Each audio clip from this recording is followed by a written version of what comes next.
So hello friends, आज हम सीखेंगे इन्वर्स ऑफ मैट्रिक्स।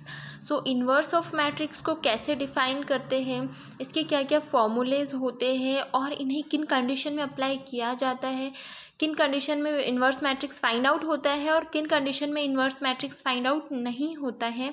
आज के लेक्चर में हम ये सब सारे देखेंगे। 2x2 का मैट्रिक्स एंड 3x3 का मैट्रिक्स, दोनों मैट्रिक्स को देखेंगे कि दोनों को कैसे डिफ़ाइन किया जाता है और इसमें फॉर्मूले का यूज़ कैसे किया जाता है ना। तो बिकॉज ऑफ एनी केस मैं बोर्ड पे वीडियो नहीं बना पाई हूँ, तो मैंने नोटबुक पे नोट करके इन्वर्स ऑफ मैट्रिक्स का वीडियो बनाया है, क्योंकि काफ़ी टाइम हो गया था जो मेरा वीडियो अपलोड नहीं हो पाया था, इसलिए मैंने कॉपी पे नोट किया है। और मेरे ख्याल से आपको कोई प्रॉब्लम नहीं होना चाहिए। अगर मेरा वीडियो आपको हेल्पफुल लगता है तो वीडियो को लाइक कर दीजिएगा, मेरे चैनल को सब्सक्राइब कर लीजिएगा और बेल आइकन पे क्लिक कर दीजिएगा। Thank you so much. तो देखते हैं इन्वर्स ऑफ मैट्रिक्स क्या होता है। इन्वर्स ऑफ मैट्रिक्स एक ऐसा मैट्रिक्स होता है जिसका इन्वर्स हम एडजॉइंट ऑफ ए के थ्रू डिफाइन करते हैं। इसका एक फॉर्मूला होता है ना। और इन्वर्स उसी मैट्रिक्स का निकलता है जिसका कि डिटर्मिनेंट नॉन ज़ीरो होता है। तो फॉर्मूला कौन सा होता है इसका फॉर्मूला होता है ए इन्वर्स इक्वल्स टू होता है 1 upon determinant of A into adjoint of A, है ना। तो डिटर्मिनेंट ऑफ ए किसको बोलते हैं? ये जो ए होता है हम इसको डिटर्मिनेंट ऑफ ए, या फिर हम इसको इस तरीके से मॉड में ये इस तरीके से ए, इसको भी हम डिटर्मिनेंट ही बोलेंगे, है ना। डिटर्मिनेंट ऑफ ए को इस तरीके से भी हम शो कर सकते हैं। तो क्या होता है? A inverse equals to 1 upon determinant of A into adjoint of A, या फिर हम इसको इस तरीके से भी लिख सकते हैं, A inverse equals to adjoint of A upon determinant of A. दोनों का जो मान है वो सेम ही होता है, दोनों तरीके से हम इस फॉर्मूले को लिख सकते हैं। तो इसमें नोट करने वाली कौन सी चीज़ होती है? इसमें नोट डाउन करने के लिए क्या होता है, हमें मैट्रिक्स जब ए इन्वर्स निकालना होता है तो किन कंडीशन में हम ए इन्वर्स निकाल सकते हैं। मैट्रिक्स का ए इन्वर्स अगर सिंगुलर हो तो वो नॉट डिफाइनिंग इन्वर्स होगा, यानी जब भी मैट्रिक्स सिंगुलर होगा तो सिंगुलर किस कंडीशन में होगा? सिंगुलर जब होगा जब डिटर्मिनेंट ऑफ ए क्या होगा? ज़ीरो निकलेगा, ज़ीरो होगा। सिंगुलर कब होगा? जब determinant of A equals to क्या होगा? ज़ीरो। डिटर्मिनेंट ऑफ ए जब ज़ीरो होगा जब मैट्रिक्स का इन्वर्स डिफाइन नहीं होगा, है ना। ज़ीरो के अलावा और कोई वैल्यू जब डिटर्मिनेंट ऑफ ए की निकलेगी जब भी उसका इन्वर्स डिफाइन होगा, जब उसका इन्वर्स निकाला जा सकता है। सेकेंड क्या है? जब मैट्रिक्स नॉन सिंगुलर होगा तो इन्वर्स विल बी डिफाइन, है ना। तभी इन्वर्स डिफाइन होगा जब मैट्रिक्स क्या होगा? नॉन सिंगुलर मतलब कि वैल्यू माइनस में भी निकल सकती है ना, -2 -3 अप टू सो ऑन, या फिर वैल्यू किस में निकल सकती है? प्लस में, +2 +3 या कुछ भी वैल्यू निकल सकती है, बस वो वैल्यू ज़ीरो के बराबर नहीं होना चाहिए। अगर वो वैल्यू ज़ीरो के बराबर नहीं है तो उसका इन्वर्स फाइंड आउट हो सकता है। अगर डिटर्मिनेंट की वैल्यू ज़ीरो आ रही है तो उसका जो इन्वर्स है वो फाइंड आउट नहीं होगा। अभी हम देखेंगे कि डिटर्मिनेंट कैसे निकालते हैं, है ना। तो हमने एग्जाम्पल लिया, एग्जाम्पल में हमने लिया कोई मैट्रिक्स ए है ना। मैट्रिक्स ए 2x2 का मैट्रिक्स है, ये 2x2 का मैट्रिक्स है। इसमें लिया है 6 5 2 1, है ना। जब भी हमको इसका डिटर्मिनेंट निकालना होता है तो हम इस तरीके से मॉड के सिंबल में इसको लिखते हैं, है ना। तो डिटर्मिनेंट कैसे निकाला जाता है? डिटर्मिनेंट निकालने के लिए हमारे पास एक मेथड होती है। जब इसका डिटर्मिनेंट निकालेंगे 6 × 1 करेंगे, माइनस चिन्ह बीच में होगा, निकाला तो आपस के को फैक्टर को क्या है, एक दूसरे से मल्टीप्लाई करके बीच में माइनस चिन्ह निकाले, इसका डिटर्मिनेंट निकाल लिया। तो डिटर्मिनेंट जैसे हमारा -4 निकला जो कि नॉट इक्वल्स टू 0 था, तो क्या है, जब मैट्रिक्स नॉन सिंगुलर होता है मतलब उसका डिटर्मिनेंट नॉन ज़ीरो आता है, तब क्या होता है, उसका इन्वर्स पॉसिबल होता है ना। तो हमने अब डिटर्मिनेंट तो निकाल लिया, वैसे ही हमको क्या एडजॉइंट ए निकालना है ना, क्योंकि हमारे पास फॉर्मूला दिया था इसका A inverse equals to 1 upon determinant of A into adjoint of A. तो उसी प्रकार हमने डिटर्मिनेंट निकाले। हमको एडजॉइंट ऑफ ए निकालने के लिए को फैक्टर मैट्रिक्स का क्या ट्रांसपोज लेना पड़ेगा। तो को फैक्टर मैट्रिक्स कैसे निकालते हैं देखते हैं। को फैक्टर मैट्रिक्स निकालने के लिए कोई मैट्रिक्स हमने, ये जो मैट्रिक्स हमको दिया था वो मैट्रिक्स हमने ले लिया। क्या दिया था हमको मैट्रिक्स? हमको मैट्रिक्स दिया था A = 6 5 2 1। तो जब भी हम इसका को फैक्टर निकालते हैं तो को फैक्टर निकालने के लिए हमें क्या करना होता है, ये जो डायगोनल के एलिमेंट होते हैं इनको पहले आपस में हमको चेंज कर देना होता है। जैसे 1 का को फैक्टर क्या है, सॉरी 6 का को फैक्टर 1 है तो यहाँ 1 लिख दिया, एंड 1 का को फैक्टर क्या है 6 है। तो यहाँ पे हमने ये आपस में ये वाला मैट्रिक्स हमको दिया था जिसका हमें को फैक्टर ये निकाला, तो हमें डायगोनल के एलिमेंट्स को चेंज कर दिया। अब जो नॉन डायगोनल एलिमेंट्स है, ये जो एलिमेंट्स हमारे बच रहे हैं, ये जो नॉन डायगोनल एलिमेंट्स हैं, ये नॉन डायगोनल एलिमेंट्स को हम आपस में चेंज तो करेंगे पर विद उसके साइन के साथ हम उसको चेंज करेंगे, है ना। उसका साइन भी चेंज होगा। अगर यहाँ पे माइनस है तो पॉजिटिव में आएंगी वैल्यू, अगर पॉजिटिव में है तो इसकी वैल्यू नेगेटिव में आएंगी। तो वैसे हमने उसका साइन क्या चेंज कर दिया, -2 एंड -5 इसकी साइन चेंज कर दिया। तो ये हमारा क्या है, को फैक्टर मैट्रिक्स निकल गया। अब को फैक्टर मैट्रिक्स निकल गया, जब इसका हमको ट्रांसपोज निकालना है, मैंने पिछले लेक्चर में मैट्रिक्स का फुल कॉन्सेप्ट समझाया है जिसमें मैंने बताया है कि मैट्रिक्स का transpose of matrix, symmetric of matrix, skew matrix किस तरीके से निकाला जाता है, एंड मैट्रिक्स की पूरी डेफिनेशन एंड उसका पूरा क्राइटेरिया समझाया है कि किस तरीके से मैट्रिक्स को डिफाइन किया जाता है। तो आप उस लेक्चर को पहले अटेंड कीजिए, फिर उसके बाद इसको समझेंगे तो आपको ज़्यादा ईजी पड़ेगा, है ना। तो पहले हमने क्या को फैक्टर निकाले। अब इसका ट्रांसपोज क्या होता है, जब भी हम ट्रांसपोज निकालते तो रो को कॉलम में चेंज कर देते तो क्या होता है, इसका ट्रांसपोज निकल जाता है ना। तो ए इनवर्स निकालिए हमने, एडजॉइंट ऑफ ए अपॉन क्या होता है हमारा डिटर्मिनेंट ऑफ ए, ये हमारा निकल गया क्या, ए ट्रांसपोज मतलब एडजॉइंट ऑफ ए। ये एडजॉइंट ऑफ ए की वैल्यू निकल गई क्या, 1 -5 -2 एंड 6। ये एडजॉइंट ऑफ ए की वैल्यू हमारी निकल गई। अब हमको जब ये ए इनवर्स निकालना है तो adjoint of A upon determinant of A निकालते हैं, इसको हम डिटर्मिनेंट ऑफ ए बोलते हैं। तो हमारा डिटर्मिनेंट क्या निकला था, यहाँ हमने निकाला था 4। तो 1 अपॉन डिटर्मिनेंट क्या है, अपॉन में है तो इसकी वैल्यू क्या 1 अपॉन -4 आ गई। अब क्या है हमारा, जो हमने एडजॉइंट ऑफ ए निकाला था, ये जो रो को हमने जो भी कॉलम में चेंज करके ट्रांसपोज निकाल के उसका को फैक्टर डिफाइन करके जो भी हमने मैट्रिक्स डिफाइन किया था, उस मैट्रिक्स को निकालने पे क्या है, ये हमारी जो वैल्यू आई है 1 -5 -2 एंड 6, है ना। ये हमारा निकल गया एडजॉइंट ऑफ ए। चाहे तो हमारा एज इट इज़ ये आंसर भी हो सकता है, अदरवाइज हम इसको चेंज करें तो चेंज करने पे हमारा क्या होगा, जब हमने स्केलर मल्टीप्लिकेशन सीखा है, जैसे मैट्रिक्स के लेक्चर में मैंने बताया है कि स्केलर मल्टीप्लिकेशन क्या होता है। जब हमारे को मैट्रिक्स के बाहर कोई मल्टीप्लाई करने के लिए कोई एलिमेंट दिया जाता है तो हम उसको अंदर किस तरीके से मल्टीप्लाई करते हैं, तो उसी तरीके से हम रिस्पेक्टिव एलिमेंट्स हर एलिमेंट के साथ को जो स्केलर हो मल्टीप्लिकेशन के जो स्केलर एलिमेंट दिया होता है उसको सारे को मल्टीप्लाई कर देते हैं। किस तरीके से, जो -1/4 है इसका हम मल्टीप्लाई 1 -5 -2 एंड 6 के साथ करेंगे तो हमारे को क्या है, ये मैट्रिक्स मिलेगा, है ना। जब हम -1/4 का 1 के साथ करेंगे तो क्या आएगा हमारा,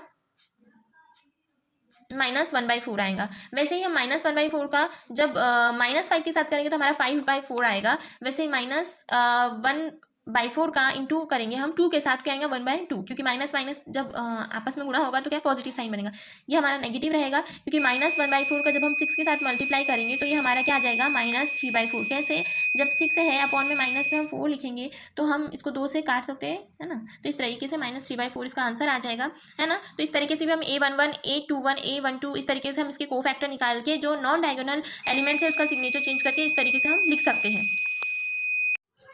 तो अभी तक हमने 2x2 मैट्रिक्स का देखा। अब हम 3x3 मैट्रिक्स का देखेंगे कि इसका डिटर्मिनेंट और एडजॉइंट ए कैसे निकालते हैं, and with the help of determinant of A and adjoint of A इसका इन्वर्स मैट्रिक्स कैसे फाइंड आउट करते हैं, यह आज के लेक्चर में हम देखेंगे।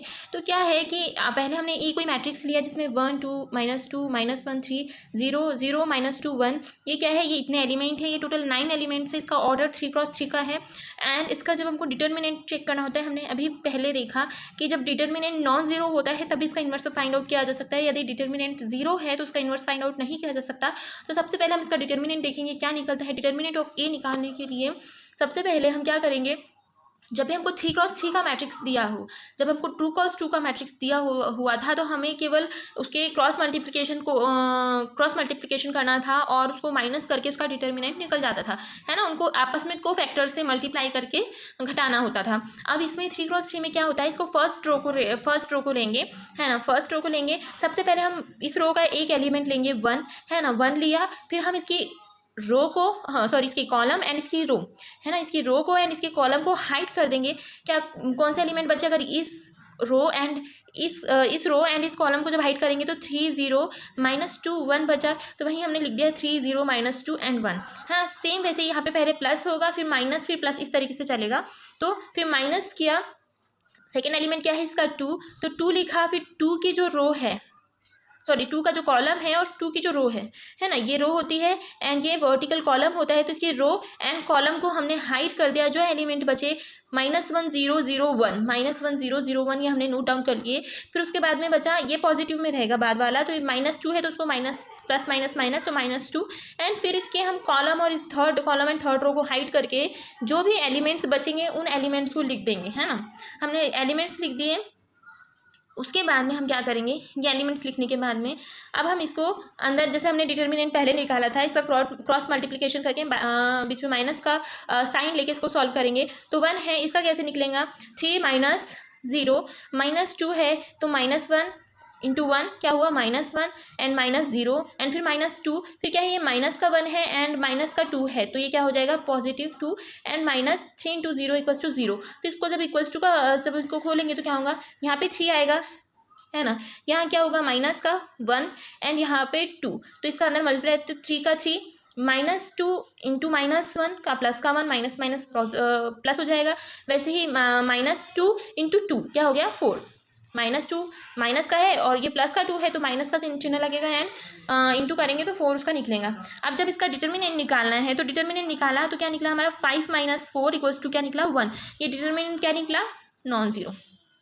डिटर्मिनेंट नॉन जीरो है मतलब कि इसका इन्वर्स पॉसिबल है, हम इसका इन्वर्स फाइंड आउट कर सकते हैं, है ना।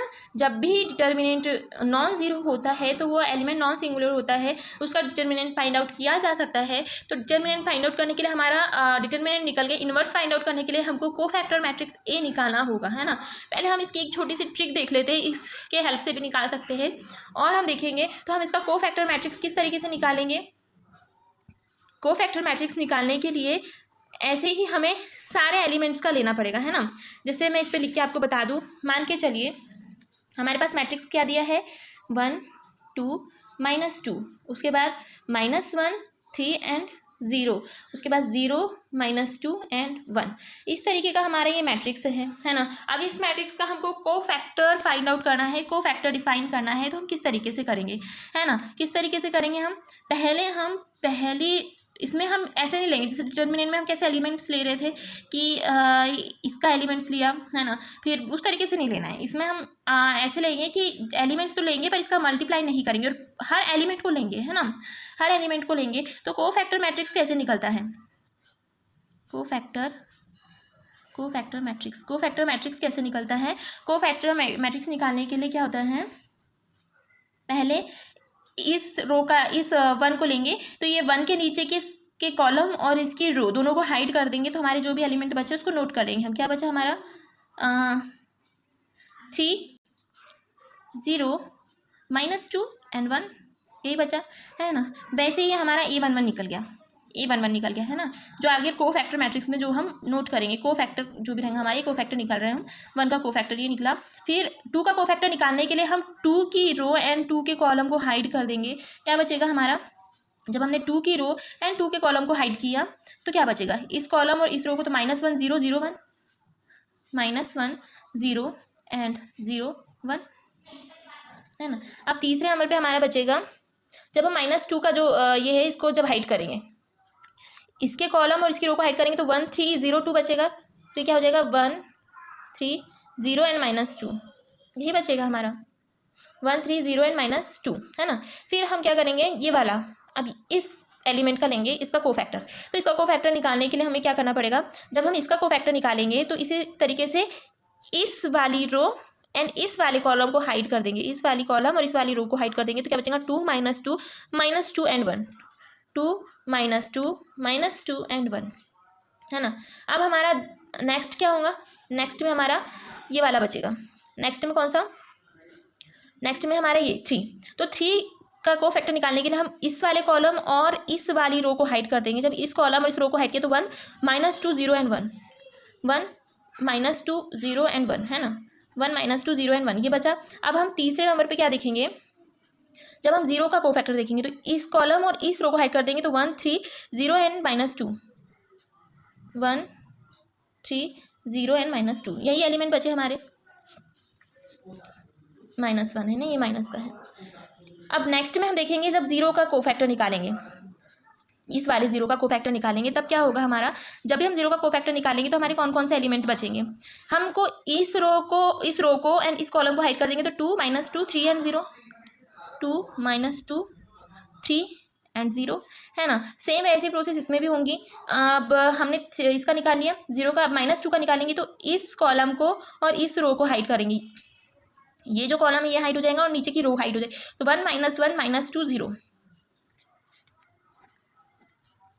1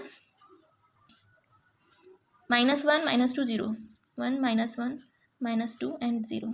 ऐसे ही थर्ड नंबर पे हमारा क्या बनता है, थर्ड नंबर पे 1 का कोफैक्टर देखेंगे, तो जब हम 1 का कोफैक्टर देखेंगे तो इस कॉलम को और 1 वाली रो को हाइड कर देंगे तो बचेगा क्या, 1 2 - 1 3, 1 2 - 1 एंड 3। तो ये हमारे कोफैक्टर निकल गए। जब हम इसको सॉल्व करेंगे तो सॉल्व करने पे क्या आएगा हमारा, सॉल्व करने पे क्या आएगा, जैसे हमने यहाँ पे निकाला, सेम वैसे ही प्रोसेस यहाँ पे है ना। तो इसकी दो मेथड है, एक तो आप प्लस माइनस करके कर लीजिए, या फिर कोफैक्टर मेथड जो है उससे सॉल्व करेंगे। तो ये क्या हो जाएगा हमारा, यहाँ पे जब हम इसको सॉल्व करेंगे तो ये हो जाएगा हमारा 3 माइनस का प्लस तो ये 0, तो ये कोई मतलब ही नहीं, इसको 3 - 0 ही हो जाएगा। 2 का जब 0 होगा तो 3 - 0 है ना। फिर हो जाएगा यहाँ पे क्या, यहाँ माइनस प्लस तो 3 + 0। अब यहाँ पे क्या हो जाएगा, -1 × -1, माइनस का 1 -0 है ना। ऐसे ही यहाँ पे क्या हो जाएगा, -2 का कोफैक्टर लिया था लास्ट में, -2 का कोफैक्टर लिया था, तो -2 का कोफैक्टर लेने के लिए हमको ये माइनस का 1 है ना, ये रो ये कॉलम एंड ये रो हाइड करना था, तो यहाँ पे माइनस का 1 है, तो माइनस प्लस हो जाएगा, प्लस का 2 - 0। वैसे यहाँ पे प्रोसेस करेंगे तो यहाँ पे क्या होगा हमारा, 2 माइनस, यहाँ पे माइनस है, यहाँ पे माइनस है तो प्लस का यहाँ माइनस प्लस हो जाएगा, और ऑलरेडी माइनस, तो 2 - 4 है ना, 2 - 4 हो गया। वैसे ही जब हम नीचे करेंगे तो क्या हो जाएगा हमारा, यहाँ 2 - 4 हो गया, यहाँ पे 1 का 1 -0 एंड यहाँ पे हो जाएगा हमारा -1 × -2 का 2 -0। वैसे ही सेम यहाँ पे प्रोसेस करेंगे, 2 × 0 का क्या हो जाएगा हमारा 0 एंड माइनस का प्लस, 3 × 2 6। वैसे यहाँ पे क्या हो जाएगा 0 है ना, यहाँ प्लस, यहाँ ऑलरेडी हो जाएगा और माइनस है तो माइनस प्लस माइनस एंड यहाँ 2। वैसे यहाँ क्या हो जाएगा 1 2 -1 एंड 3, तो 1 2 -1 एंड 3 क्या हो जाएगा यहाँ पे 3 माइनस का प्लस एंड 2, 3 + 2 ये हो गया। तो इस तरीके से हमारे कोफैक्टर के सारे एलिमेंट्स निकल गए, कोफैक्टर के सारे एलिमेंट्स निकल गए। अब हम क्या करेंगे, इन जो कोफैक्टर्स के जो एलिमेंट्स हमारे निकले हैं, हम इसको मतलब सारे इसको एक मैट्रिक्स के फॉर्म में पहले लिख देंगे, है ना। तो कोफैक्टर निकल गए हमारे, कोफैक्टर निकले हैं, केवल कोफैक्टर निकले हैं क्या।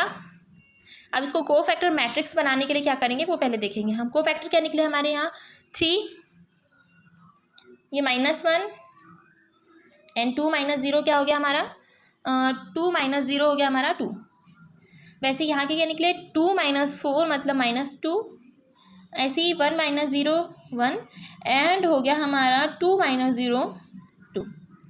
वैसे यहाँ पे 6 0 + 6 है ना, यहाँ माइनस का 2 एंड ये 3 + 2 = हो गया हमारा 5।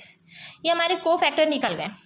अब इसको कोफैक्टर तो निकल गए, अब इसका पहले हमको एडजॉइंट मैट्रिक्स निकालने के लिए पहले कोफैक्टर मैट्रिक्स में इसको कन्वर्ट करना पड़ेगा। हमारा कोफैक्टर निकल गया पर ये इनकम्प्लीट है, इसको कोफैक्टर मैट्रिक्स में कंप्लीट करने के लिए क्या करना पड़ेगा हमको, है ना। एक मेथड तो ये है जो मैंने इस पर पहले लिख दी है। तो क्या है, इसको हम ऐसे कर सकते हैं, मैंने एलिमेंट लिख दिए क्योंकि इसमें जगह कम थी, तो मैंने एक ही लाइन में पूरे लिख दिए इसके एलिमेंट कॉमा लगा के, है ना। सेम यही आए हैं मेरे यहाँ पे 3 - 1 2 -2 1 2 6 -2 एंड 5 यही एलिमेंट आए हैं। तो इसमें क्या करना है, पहला पॉजिटिव रखना है, फिर नेगेटिव, फिर पॉजिटिव, फिर नेगेटिव, फिर positive negative positive negative positive.